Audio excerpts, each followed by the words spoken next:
Come with us as we escape to a relaxing and nature-filled destination, discovering a peaceful and underrated gem, the Alapasco Lake in Batad, Iloilo.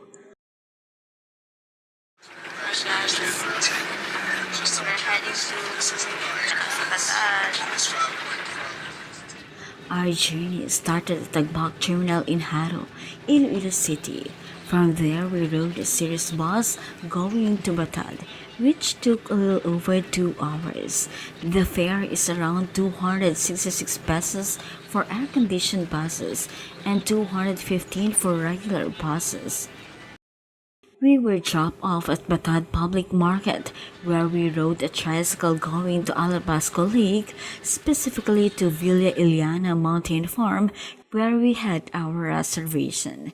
Just a quick tip, be sure to agree on the fare beforehand, because we were unfortunately charged for 400 pesos when the usual tricycle fare should only be around 80 pesos per head.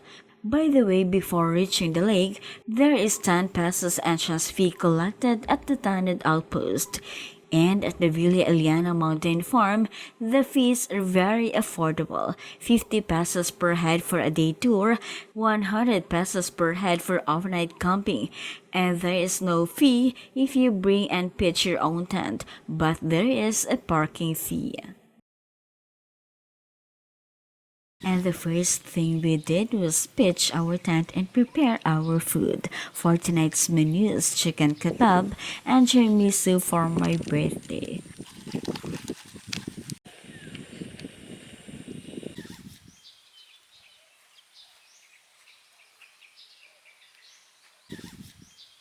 Villa Eliana Mountain Farm is a favorite spot for campers and nature lovers.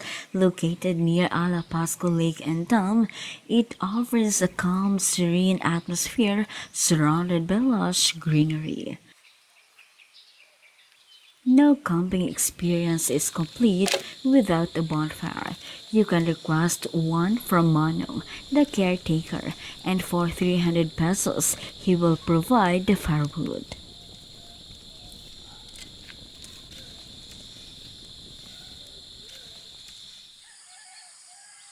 Recently, the Alapasco Lake has been attracting campers not only from Iloilo but also from nearby provinces, and it's easy to see why this place is ideal for overnight camping, stargazing, and enjoying your morning coffee by the lake.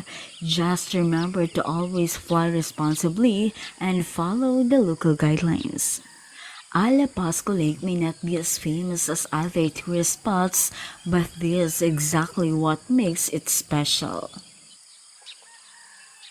Today is a very special day for me. Actually, I originally planned to travel far for my birthday, but this place amazed me and reminded me that you don't always need to go far to see something beautiful. Sometimes it's just right near to you. Just a quick trivia, Batad is a fifth-class municipality in northern Iloilo, known as the corn capital of Iloilo. Almost half of its land area is dedicated to corn farming, and it even hosts the Corn Festival, featuring the longest corn sugbahan.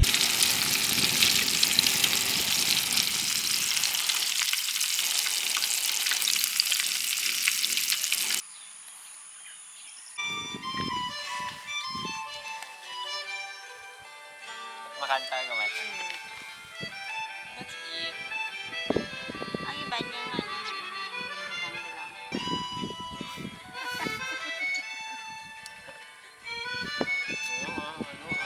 Hindi siya massage. Hindi na ba?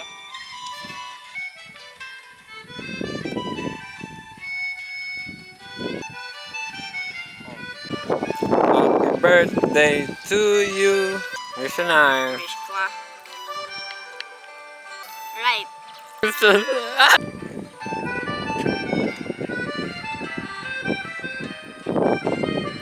Ano ko ikat? Wala na. Yan.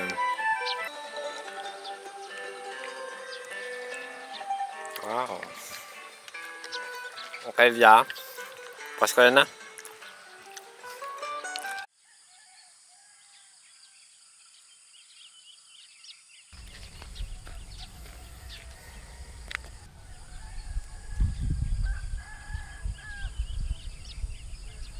Now, if you enjoyed this vlog, please like, share, and subscribe to our channel.